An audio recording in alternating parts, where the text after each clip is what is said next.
सृष्टि उत्पत्ति विषयक प्रक्रिया का हमने आरंभ किया था।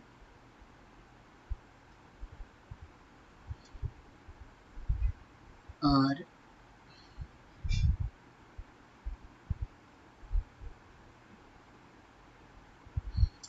इसमें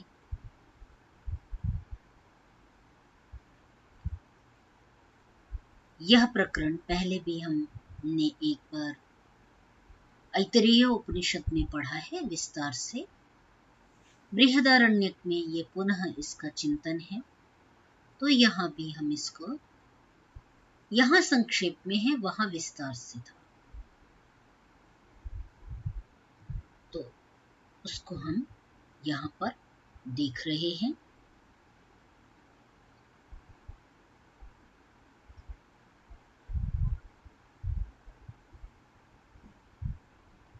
तो आज का उच्चारण कर लें और आगे का देख लेते हैं। ठीक है, यहाँ से आरंभ करना है।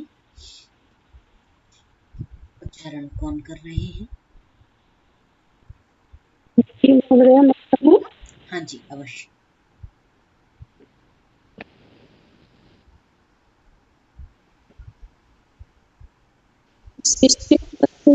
कौन सा? दूसरा।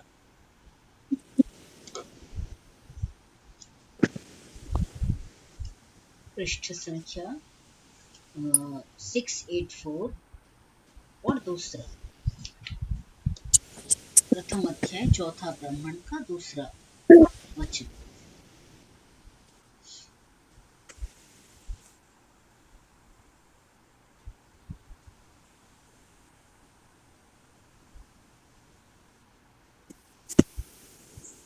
सो विभेति तस्मादेकाकी विभेति स हायमीक्ष्यां चक्रे यन्मदन्यन्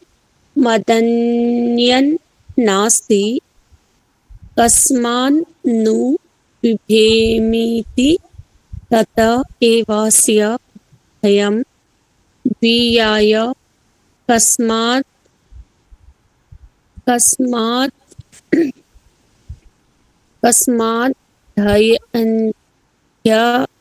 धय भेष्यत् द्वितीयाद् वै भयं भवति। स वै नैव रेमे तस्मादेकाकी न रमते स द्वितीयमैच्छत् स हेतावानास् यथा हैतावानास् यथा स्त्रीपुमां सौ संपरिस्वक्तौ स इमम् एवात्मानं वेधापातयत् ततः पतिश्च पत्नी च भवतां तस्मादिदमर्थ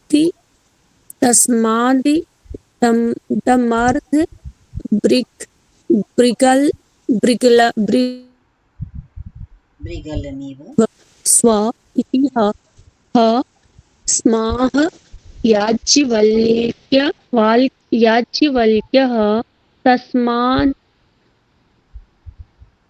तस्मादयम् आकाशः स्त्रिया पूर्यत एव तान् समभवत् ततो मनुष्या अजायन्त।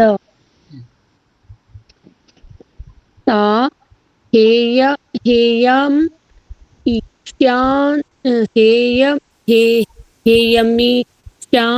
चक्रे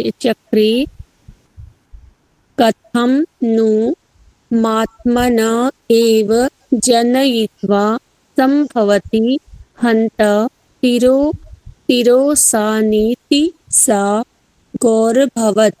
ऋषभ इत इतरस इतरस्तान् समेवाभवत् ततो गावो गावो जायन्त वड वेतरा भवत् भवदः भवतस् ववृषा इतरो कर्द भीतरा कर्दभ इतरस्तान् समे समेवाभवत्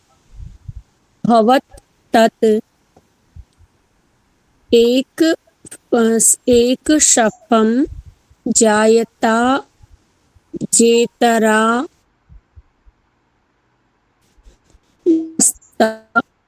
ब इतरो पर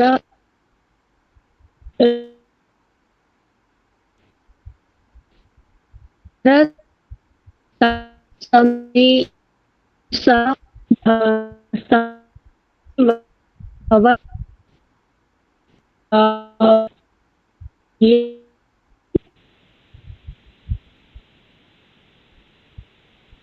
जयति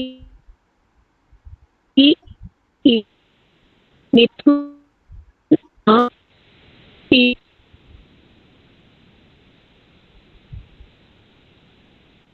आपकी आवाज थोड़ा सा डिस्टर्ब हो रही है हिमा जी, आसपास नेटवर्क की समस्या लगती है।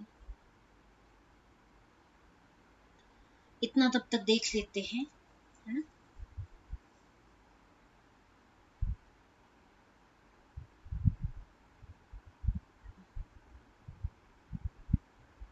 यदिदं किंच मिथुनमा पिपीलिकाभ्यस्तत्सर्वम् असृजत।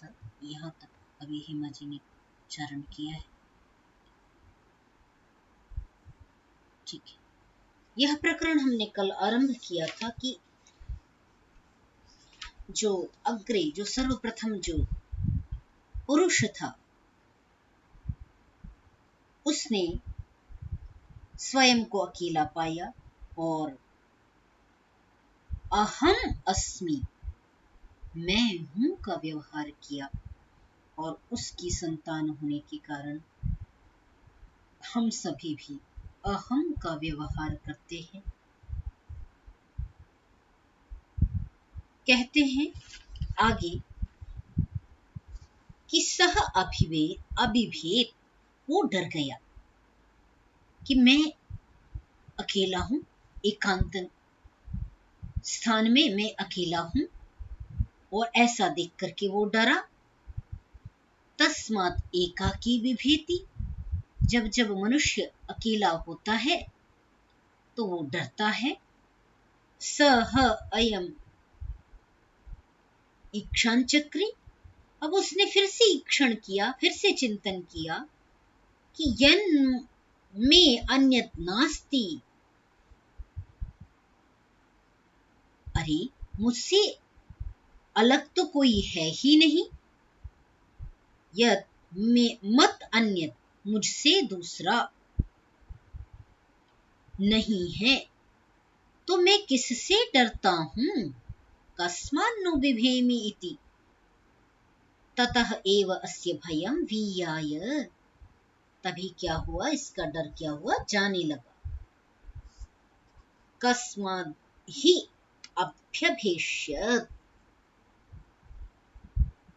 द्वितीयाद् वै भयं भवति, तब उसका डर दूर जाने लगा कि भाई मैं किससे डर रहा हूं, कोई तो है ही नहीं, दूसरा कोई व्यक्ति जब हो तब तो डर होवे, मैं जब अकेला ही हूं तो भय नहीं होना चाहिए।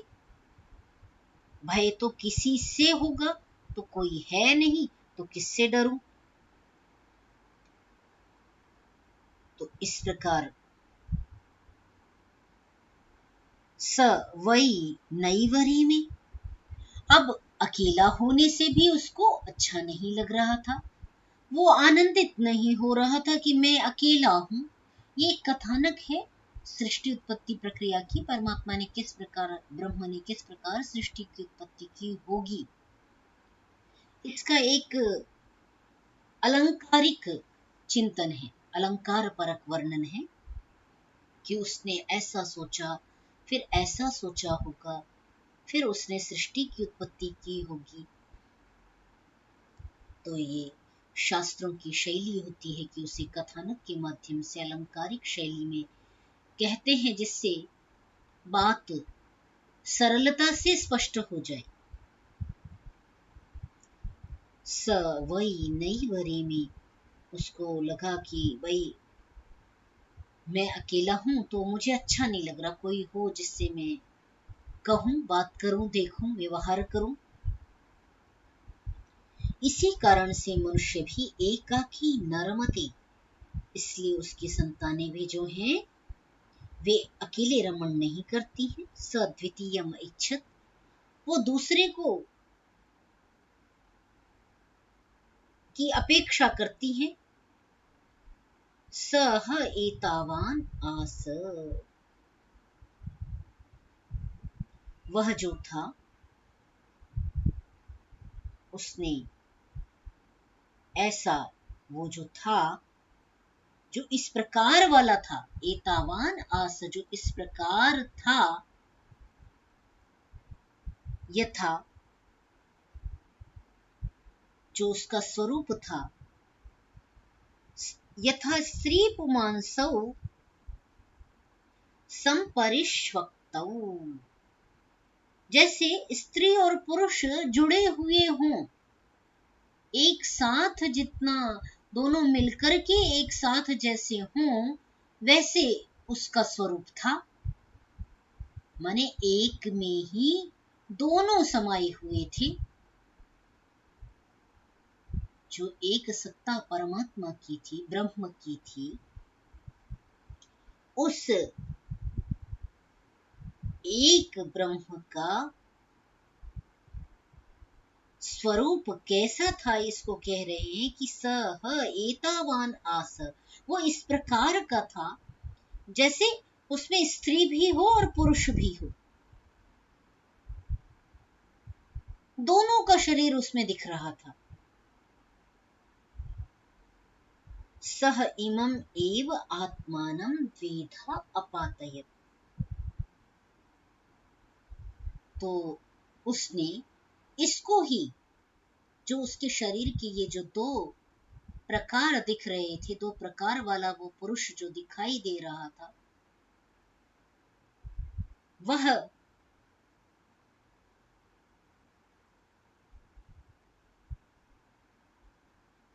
अपने से, अपने शरीर से द्वेधा अपातयत, उसने स्वयं को माने अपने को क्या किया, दो भागों में अपातयत गिरा दिया, बांट दिया, विभक्त कर दिया न। ततः पतिश्च पत्नी च अभवताम, तब पति पत्नी इस प्रकार का व्यवहार हुआ। तस्मात् इदम अर्धभृगलम इव स्व इतिह स्म आह याज्ञवल्क्यः, ऐसा याज्ञवल्क ने भी कहा है कि पति पत्नी, ऐसा कथन प्राप्त होता है याज्ञवल्क्य ऋषि का कि ये दोनों कैसे हैं, अर्धभृगल हैं। ये दोनों एक दूसरे के पूरक हैं।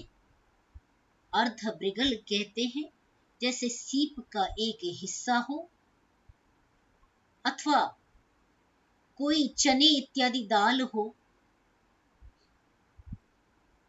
कोई सी भी दाल ले लें जो दो भागों में कर दी जाती है, जिससे जैसे आप मूंग की दाल ले लें, उड़द की दाल ले लें, चने की दाल ले लें, जब वो संयुक्त होती है तो एक छिलके के अंदर बंद होती है, परंतु उसके दो भाग होते हैं। तो कहा ये अर्धभृगल के समान है। एक अकेला निर्माण कार्य नहीं कर सकता, निर्माण के लिए दो को होना आवश्यक होता है। तो ये दाल के दो फाक के समान है, दाल के दो पाट के समान है, एक इधर वाला एक उधर वाला खंड, तो इस प्रकार दो खंड के समान है।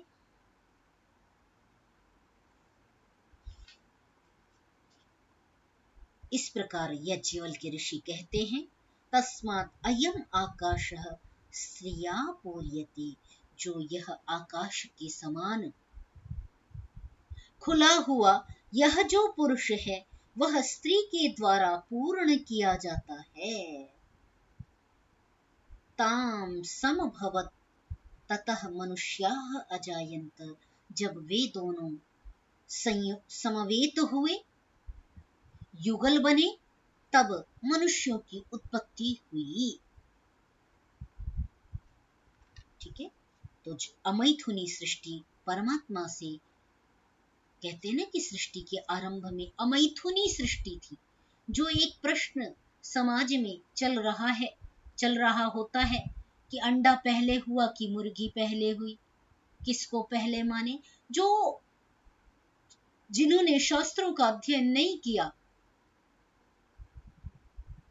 वो इस प्रकार के व्यंग्य या इस प्रकार के कथन करते हैं कि मुर्गी पहले हुई कि अंडा पहले हुआ। विद्वानों के बीच में ये प्रश्न वहीं पर विचरण कर रहे होते हैं। भारतीय मनीषा इस संदर्भ में पूर्णतया स्पष्टता के साथ अपना चिंतन रखती है और स्पष्टता के साथ प्रतिपादन करती है कि परम पिता परमात्मा, परम ब्रह्म परमात्मा ने जो अहम था, जो एक था, उसने ईक्षण किया। यहाँ पर केवल एक चीज में आप देख रहे होंगे, अभी आगे आ रहा है, अभी पशुओं की उत्पत्ति का संदर्भ आ रहा है। तो ऐतरेय में जब हमने इस प्रसंग का चिंतन किया था, सृष्टि उत्पत्ति का विषय देखा था, तब हमने वहां पर पशुओं की सभी जो लोम इत्यादि माने औषधि वनस्पतियां इत्यादि की जो उत्पत्ति देखी थी वो पहले देखी थी, और मानुषी सृष्टि की उत्पत्ति बाद में देखी थी। क्योंकि परमात्मा ने मनुष्य के हितार्थ सब वस्तुओं को पहले निर्माण कर दिया, उसके पश्चात मनुष्यों का निर्माण किया। ठीक है, तो यहाँ पर प्रक्रिया का महत्व नहीं है, इस कारण से प्रक्रिया को यहाँ पर नहीं देखना कि किसके बाद कौन उत्पन्न हुआ। ये प्रक्रिया यहाँ पर नहीं कही जा रही है।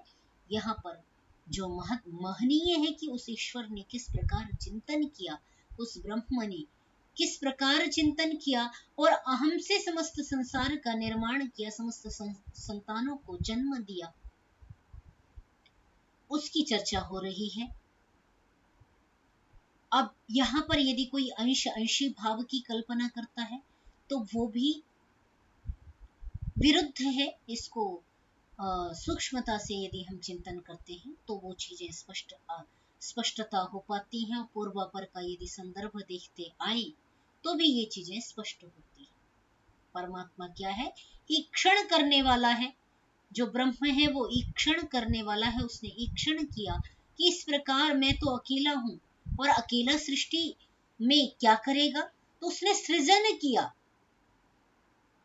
तो ये अलंकार इस प्रकार कथन हो रहा है जिससे हमें लगता है कि उससे उत्पन्न हो गया, वस्तुतः वह उसका निमित्त कारण होता है ना। तो उस परमात्मा ने क्या किया? परब्रह्म परमात्मा ने उसको उत्पन्न किया। अच्छा, लोक में जो अर्धनारीश्वर की कल्पना का जो हम प्रसंग सुनते हैं वो संभवतः उपनिषद के इसी वचन से देखा जाता है कि उसका आधा स्वरूप पुरुष का है और आधा स्त्री का है। ये संभवतः लोक में शिव के लिए व्याख्यात है ना।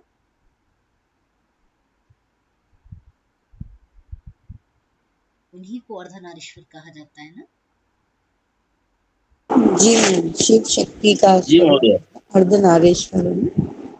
हाँ, तो क्योंकि लोग जो लोक में जो प्रचलित धारणा है कि भगवान शिव सृष्टि के को बना रहे हैं, इस प्रकार का जो लोक में जिस प्रकार की अवधारणा है उस अर्थ में ही वो उसको लगाते हैं। तो वस्तुतः अर्धनारीश्वर ये परब्रह्म परमात्मा जिसने सृष्टि का आरंभ किया, ईक्षण किया, क्योंकि बार बार ईक्षण शब्द आ रहा है ना, ईक्षान चक्रे उसने ईक्षण किया, अनुवीक्षण किया, है ना, जहां से आपने ये आरंभ किया प्रकरण, तो अनुवीक्ष्य, फिर ईक्षान चक्रे, फिर उसने ईक्षण किया, ऐसा करके बार बार कहेंगे।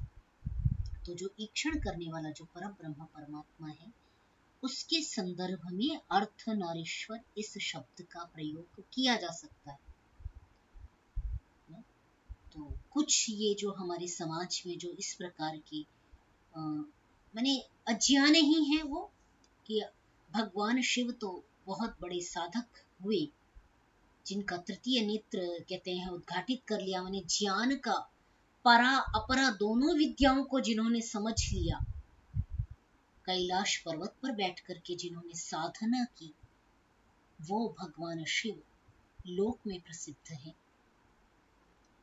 और वे दोनों दंपति ही इतने तपस्वी थे हमारे यहाँ समाज में, जो इस हमारे भारतीय समाज में जो पूर्वज हुए हैं, उन्होंने अत्यंत उपासना के द्वारा सिद्धियों को सिद्ध किया है, बहुत साधना में बैठ करके। और उनका जब भी आप चित्र देखते हैं भगवान शिव का, तो आप देखते हैं साधना में बैठे हुए। तो साधना किसी की जाती है ना, तो वो जिसकी की जा रही है वो परब्रह्म परमात्मा, सृष्टि का निर्माता, वह परमात्मा है जिसकी हम संपूर्ण उपनिषद में चर्चा कर रहे हैं। हमने उस वहां देखा, उसकी एक कल्पना का ये जो अर्थ नारीश्वर जिसे लोक में हम कहते हैं, यहाँ उस शब्द का तो प्रयोग नहीं किया, परंतु ये जो कहा गया कि स्त्री पुमांसौ संपरिष्वक्तौ, उसमें थे वो दोनों ही स्वरूप उसके अंदर विद्यमान थे। यह जो कथन है वो कहीं न कहीं उस कल्पना को साकार करता है, दिखाई उसको स्पष्ट करता है। ठीक है,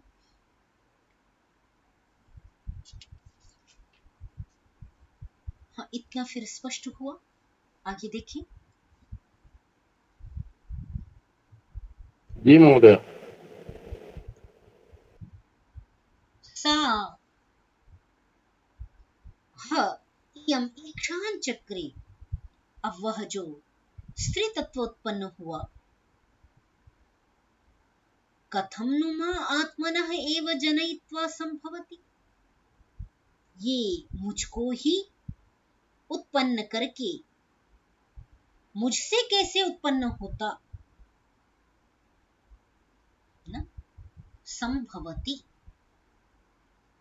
या मुझसे कैसे संसर्ग करता, क्योंकि जो प्रथम सृष्टि का उत्पत्ति करता, जिसको उपनिषद में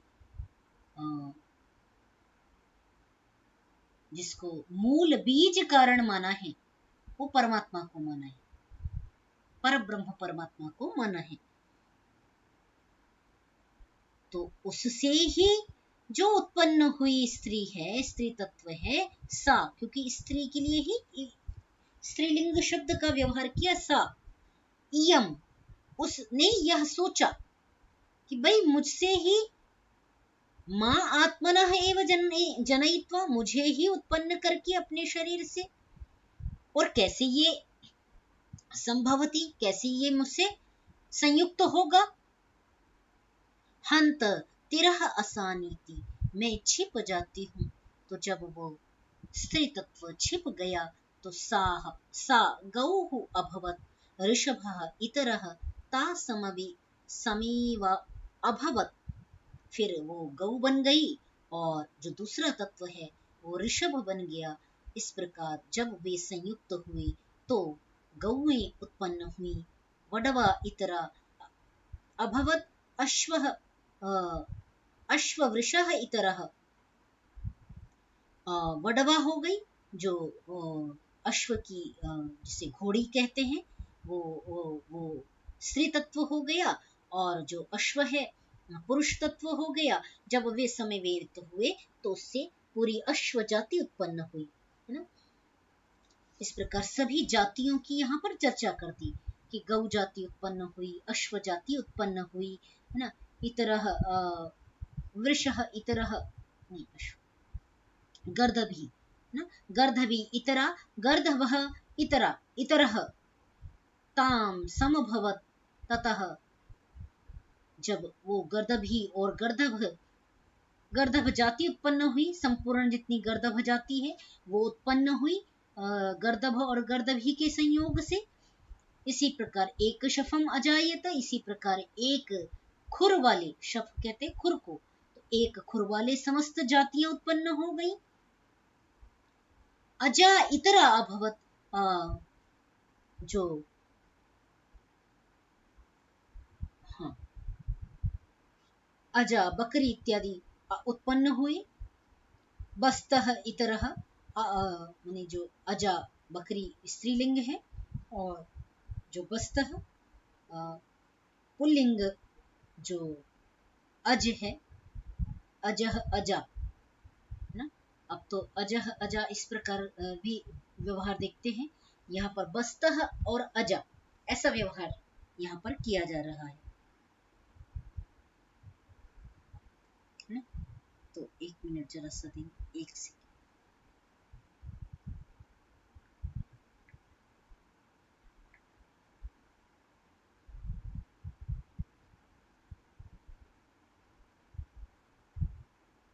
प्रयोग कर सकते हैं। वस्तुतः अजह शब्द जो है ये न जायते इति अजह ऐसा प्रयोग होता है। तो सामान्यतः ये प्रयोग तो जो नहीं उत्पन्न होने वाला अज परमात्मा के लिए हमने गीता में पढ़ा था, और उपनिषद में भी पढ़ा है। प्रारंभ में कठोपनिषद इत्यादि में अजह शब्द आया था।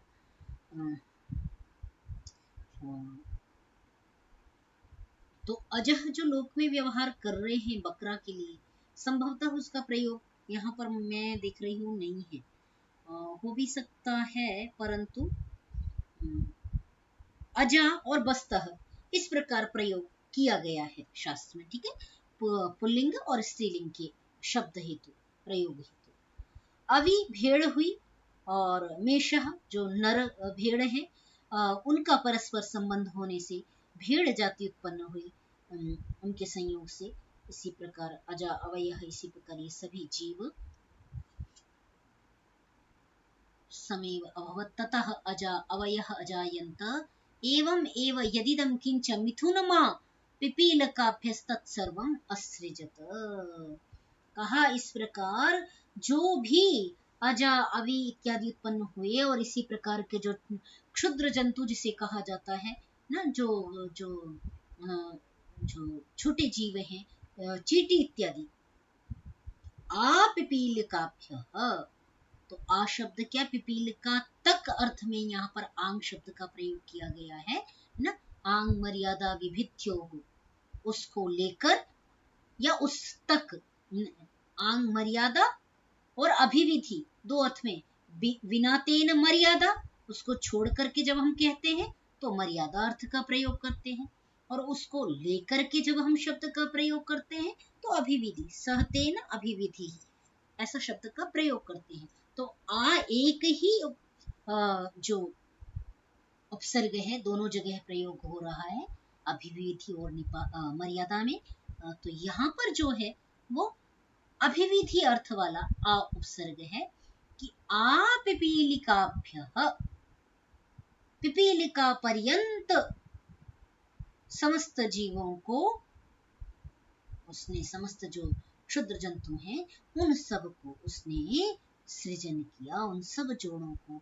उन सब में ये व्यवहार, यानी स्त्री और पुरुष का व्यवहार, मादा तत्व और नर तत्व का व्यवहार सर्वत्र सभी जातियों में देखा जाता है। और उनके संयुक्त होने पर ही मैथुनी सृष्टि किंच मिथुनमाइदम, इस मैथुनी सृष्टि की उत्पत्ति होती है, इस बात को स्पष्टता से यहाँ पर कहा जा रहा है। जब उसने ईक्षण किया तब तो उसने पहले अमैथुनी सृष्टि के द्वारा इन सभी जो जो जातियां ये सारी जो यहाँ गिनाई जा रही हैं, उन सब को, वो सब अंडा और मुर्गी का प्रश्न नहीं है, वो सब पहले अमैथुनी सृष्टि में उत्पन्न हुए, उसके पश्चात मैथुनी सृष्टि आरंभ हुई। ये बात परमात्मा के ईक्षण के द्वारा ये सब उत्पन्न हुए, इससे सिद्ध होती है। ठीक है, तो इसका संदर्भ इस प्रकार लगा करके ही हम आगे बढ़ेंगे, समझेंगे इसको, इस प्रकरण को इसी प्रकार समझेंगे ना। सह, आगे बढ़ूं, यहां तक स्पष्टता है या कोई जिज्ञासा प्रश्न आपका विचार आ रहा है तो आप कह भी सकते हैं।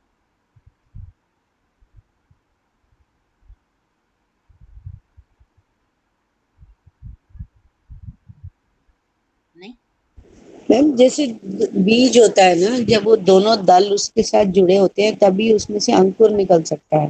हाँ जी, यदि वो अलग अलग कर दिए जाए तो उसमें क्या कहते हैं, अंकुर निकलने की सामर्थ्य नहीं रहती है। हाँ ये जी, थोड़ा सा बस एक विचार आया है, जैसे दोनों दलों की आवश्यकता है ना हाँ जी, अंकुर के लिए, ऐसे ही दोनों दोनों की स्त्री आवश्यकता, और बहुत पुरुष अच्छा, दोनों की आवश्यकता है संभव के लिए, उसके सृष्टि प्रक्रिया में। उत्पत्ति के लिए। हाँ, आपने बहुत अच्छा से स्पष्ट कर दिया, जो मैं मिस कर रही थी, तो आपने पूर्णता प्रदान कर दी उसको। जैसे आधा चना या आधा दाल का जो भाग है, खंड है, वो उत्पत्ति में कारण नहीं हो सकता है ना, तो उसकी उत्पत्ति के लिए आवश्यक है दोनों समवेत हों, निर्माण प्रक्रिया दोनों के एक होने पर ही निर्माण होता है। बहुत सुंदर आपने इसको पूर्णता प्रदान की। तो संसार में भी ये जो जितनी भी सृष्टि है वो सभी दोनों के समवेत होने पर, संयुक्त होने पर ही निर्माण प्रक्रिया होती है, ऐसा भाव है। बहुत सुंदर शशि जी। अन्य कोई साथी कुछ कहना चाहते हो तो कहें।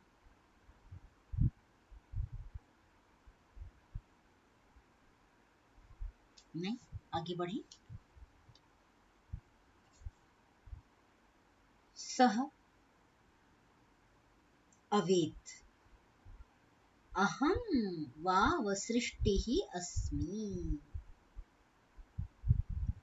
उसने समझा, उसने जाना कि मैं ही सृष्टि हूँ, रचने वाला हूँ, निर्माण करता हूँ।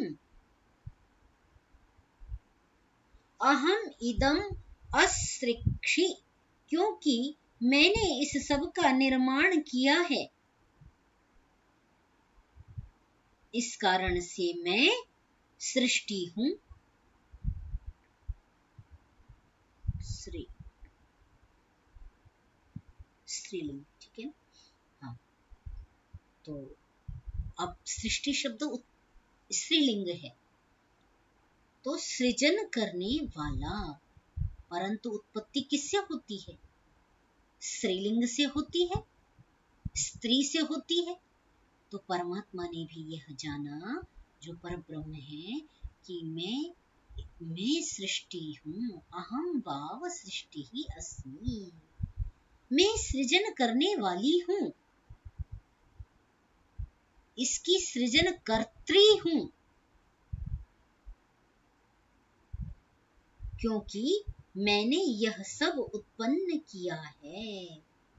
ततः सृष्टि ही अभवत, इसीलिए वह सृष्टि, जो उसकी रचना थी, सृजन था, वह उत्पन्न हुआ, प्रकट हुआ, सृष्ट्याम ह अस्य एतस्याम भवति य एवं वेद। सृष्टि में ही इस सब की उत्पत्ति होती है।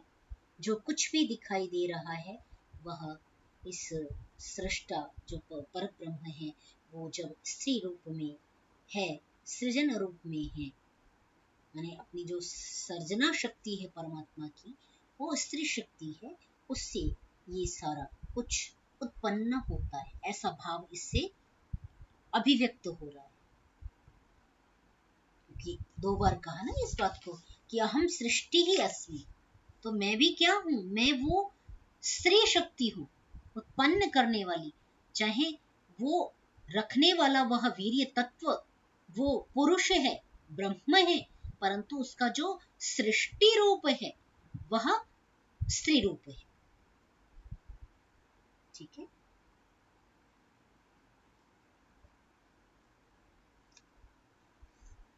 आगे देखते हैं। अथ इति अभ्यमंथत स मुखाच्च योनिः हस्ताभ्याम चाग्निमसृजत।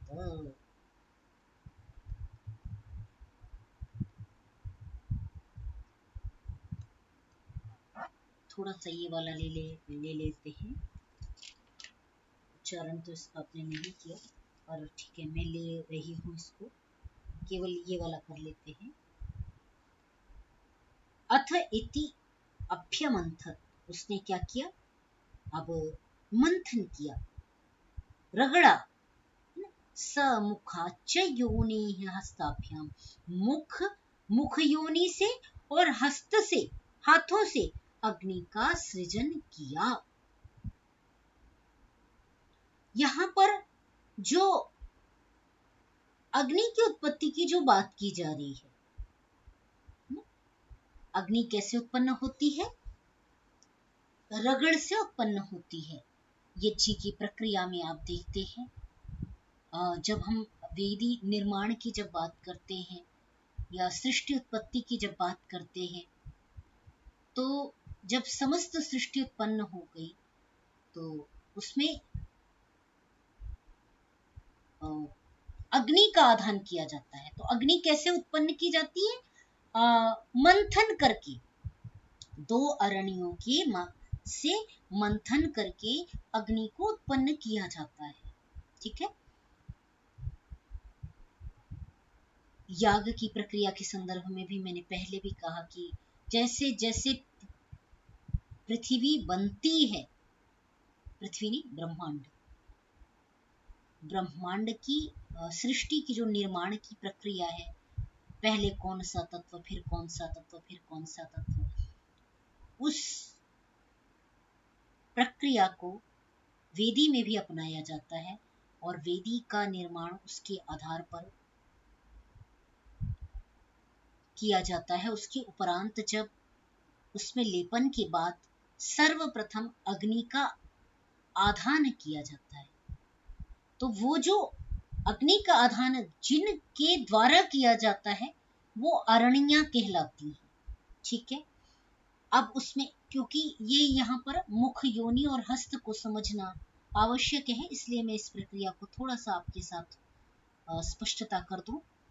तो वो जो अरणि होती हैं, ठीक है, उसमें एक उत्तराणी होती है और दूसरी अधराणी होती है। जो जो नीचे का भाग होता है, जिसको नीचे रखा जाता है, आधार रूप होती है, उसको अधराणी ऐसा शब्द उसके लिए प्रयोग किया जाता है। ठीक है, और जो ऊपर की ओर होती है उसको उत्तराणी ऐसा कहा जाता है। उसमें भी जहां पर रगड़ की जाती है, ठीक है, जिसके ऊपर उत्तराणी को रखा जाता है, माने रगड़ा जाता है उत्तराणी को, जहां पर अग्नि उत्पन्न होती है, वहां एक पॉइंट बनाया जाता है कि भाई यहीं पर घर्षण करना है लगातार, वो क्योंकि अरणी जो होती है वो बड़ी बड़ी होती हैं, और उसमें भी दो जो अग्नि उत्पन्न करने वाले जो ऋत्विक होते हैं दोनों तरफ से खींच रहे होते हैं बड़ी तेजी से, तो घर्षण एक केंद्र पे किया जाता है, एक निश्चित केंद्र बनाया जाता है, उस केंद्र पर ही निरंतरता के साथ वो लोग घर्षण कर रहे होते हैं। उस केंद्र का नाम योनि होता है। जो दो अरणियां है ना, वो अरणियों में जो केंद्र है, केंद्र भाग का नाम योनि होता है। उसको योनि कहा जाता है कि भाई इसी स्थान को रगड़ना है, और उस स्थान का घर्षण करके अग्नि तत्व की उत्पत्ति की जाती है, अग्नि यज्ञ में प्रादुर्भूत की जाती है। तो जो कहा गया कि मुख से मुखात इंद्रश्च अग्निश्च, या फिर कि मुख से उसमें फूंका और वो वहां पर मंथन किया, या उस भाग को भी हम मुख कह सकते हैं जहां पर योनि जिस स्थान को कहा गया उससे वो अग्नि की उत्पत्ति की जा रही है। तो व्याख्याकार दोनों प्रकार से इसको मानते हैं। वो कहते हैं कि भाई मुख से उसको फूंक रहे हैं और हाथों से दोनों तरफ से खींच करके उसको अरणि को मंथन किया जा रहा है। तो इस प्रकार अग्नि की उत्पत्ति वहां पर की जाती है। ठीक है, तो एक अर्थ ये भी लगा सकते हैं, अथवा मुख वहां पर उस स्थान को भी, जो इस स्थान को जहां से उसकी उत्पत्ति हो रही है, जिसको हम योनि स्थान कह रहे हैं, उसको मुख भी कहा जा सकता है। तो उससे उस अग्नि की उत्पत्ति होती है, ऐसा अर्थ यहाँ पर हमें जानना चाहिए कि उससे मंथन किया, और मंथन के पश्चात समुखाच योनेहि हस्ताभ्याम च अग्निम असृजत, अग्नि का की उत्पत्ति की। तस्मात् एतत् उभयम अलोमकम अंतरतः अलोमका ही,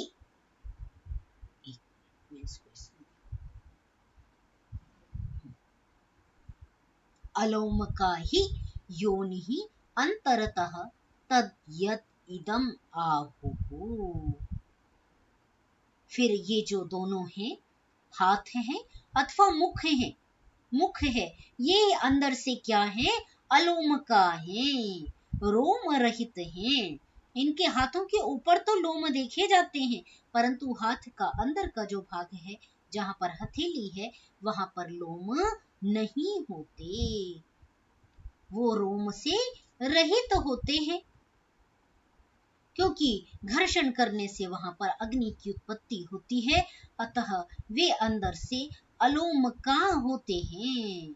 तो यह जो कहा गया कि वे अलोमका इति तत् यद आहुः इदम आहुः, तो वे हाथ जो हैं वे और मुख जो है वो लोम रहित हैं।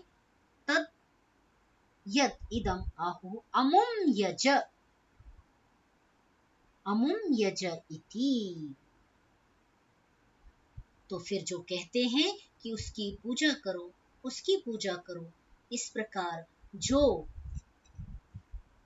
इति एकम एकम देवम एतस्य एव सा विसृष्टिः, यह जो एक एक देवता के विषय में फिर जो कहा जाता है कि उसकी उपासना करो, उस देवता की उपासना करो,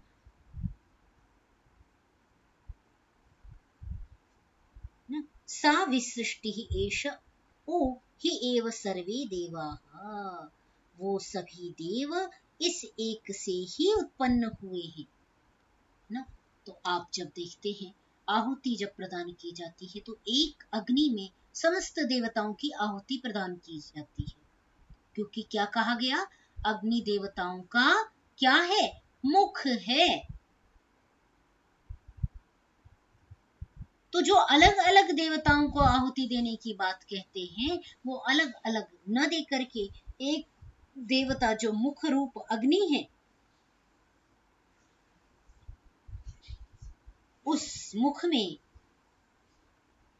सभी देवताओं की आहुति दे देने से सब देवताओं को प्राप्त हो जाती है। अथ यत् किंचित इदम आर्द्रम तद एतत् रसः असृजत। और कहा जो इसमें कुछ आर्द्र तत्व है, जो रस तत्व है, जो गीला भाग है,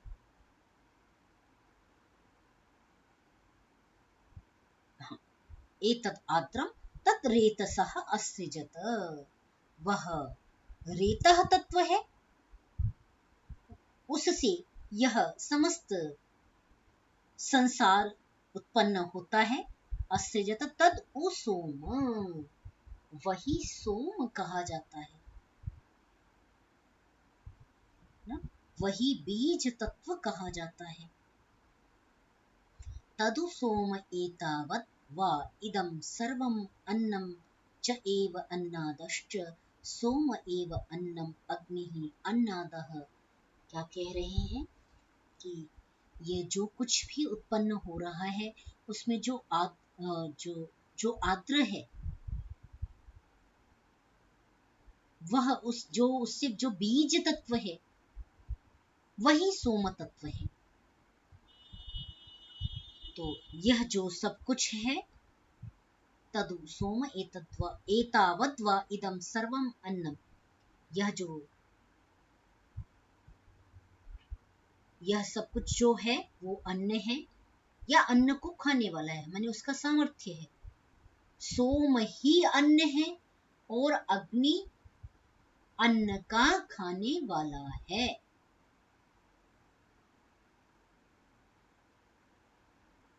अग्नि चूंकि साक्षात उस ब्रह्म से उत्पन्न हुआ है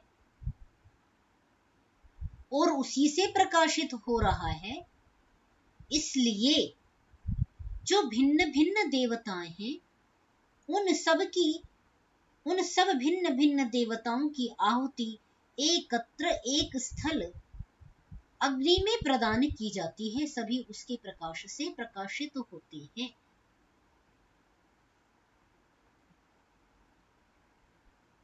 इसीलिए वैश्वानर अग्नि की जो बात रखी जाती है, वैश्वानर अग्नि में ही सभी, वैश्वानर अग्नि जो है वो सभी का भोक्ता है, उसमें ही सभी देव रचे गए।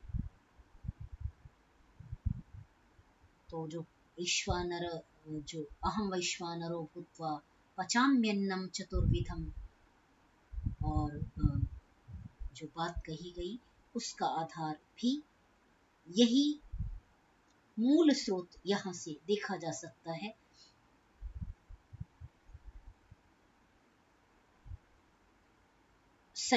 आगे देखिए, स एव अन्नम अग्निः अन्नादः सैषा ब्रह्मणः अतिसृष्टिः यच्छ्रेयसः देवान् असृजत अथ यन्मर्त्यः सन् अमृतान् असृजत। ठीक है, क्या कहा कि वह जो ब्रह्म है, उसने, यह ब्रह्म की क्या है, ऊंची सृष्टि है। श्रेयस ब्रह्मणा अति सृष्टि, उसने ऊंची सृष्टि की, उत्तम सृष्टि की, और जो उसका उत्तम भाग है, श्रेष्ठ भाग है, उससे देवताओं का सृजन किया। यन्मर्त्यः सन् अमृतान् असृजत, जो मर्त्य से अमृत को रचा, इसीलिए वह अमृत कहा जाता है, अति सृष्टि कहा जाता है। अर्थात अति सृष्टि माने सृजन जो किया परमात्मा ने, पर ब्रह्म ने, वो इस लोक में किया, इस ब्रह्मांड में किया, और उससे मर्त्य से देवत्व को प्राप्त होना, अमृत को प्राप्त कर लेना, वो अति सृष्टि है। जो अति सृष्ट्याम अस्य एतस्याम भवति, जो अति सृष्टि में होता है अर्थात जीता है, अति सृष्ट्याम एतस्याम भवति, जो इसकी अति सृष्टि में जीता है, वह यह एवं वेद, जो इस रहस्य को इस प्रकार जानता है, वह अति सृष्टि में जीता है, अर्थात मर्त्य से देव हो जाता है, वह श्रेष्ठ हो जाता है, वह अमृत हो जाता है, अर्थात मोक्षगामी हो जाता है, मोक्ष को प्राप्त कर लेता है। जो इस गंभीर गहन गंभीर रहस्य को जान लेता है, यही रहस्य पिंड के साथ है, यही रहस्य ब्रह्मांड के साथ है, यही रहस्य स्त्री पुरुष की सृष्टि में संदर्भ में देखा जाए, या यही रहस्य पूर्ण ब्रह्मांड की जो सर्जना है, सृष्टि है, उसके संदर्भ में देखा जाए, दोनों ही प्रकार से पिंड में और ब्रह्मांड में यह इतिहास, यह जो वर्णन है, इस प्रकार इस सृष्टि की उत्पत्ति का यह सिद्धांत यहाँ पर रखा गया, दोनों के प्रति ही ये घटित होता है। ठीक है, यहाँ पर थोड़ा सा जो शंकराचार्य जी ने इसका जो ये जो अंतिम वाला था ना कि अमर्त्यम मर्त्य सन अमृतान असृजत, इसकी कल्पना थोड़ा सा शंकराचार्य ने थोड़ा सा भिन्न कर दिया। उन्होंने कहा कि जिस मर्त्य ने पहले कल्प में यजमान बनकर प्रजापति के लिए यज्ञ किया था, वह प्रजापति अमृतों का रचने वाला है। तो उस कथन में थोड़ा सा कोई स्पष्टता ऐसी प्रतीत नहीं हुई कि भाई क्यों इस अर्थ को कह रहे हैं, यानी इस वाक्य को इस प्रकार क्यों कहा, तो उसमें कुछ उसका संदर्भ लगता नहीं।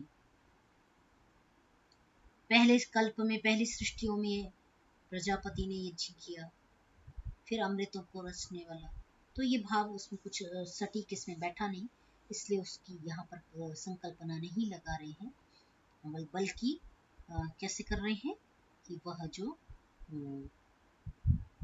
मर्त्य है वही देवत्व को प्राप्त होता है प्रत्येक सृष्टि में। ठीक है, मरण धर्म जो मनुष्य है वही अमृत को, ऊंची सृष्टि को प्राप्त कर जाता है अपने कर्तव्यों के द्वारा, तो वो मोक्ष सिद्ध बने पर ब्रह्म में व्याप्त हो जाता है, लीन हो जाता है, उसके आनंद में समा जाता है। ठीक है, तो आज के लिए इतना ही करते हैं। थोड़ा सा व्याख्या इसकी अधिक थी, थोड़ा सा व्याख्याधीन था, इसलिए समय लगा। आज हमको और कोई चर्चा तो नहीं करनी? हाँ ठीक है, अब आप कुछ कहना चाहते हैं तो कह सकते हैं। आज के लिए इतना ही। नमस्कार।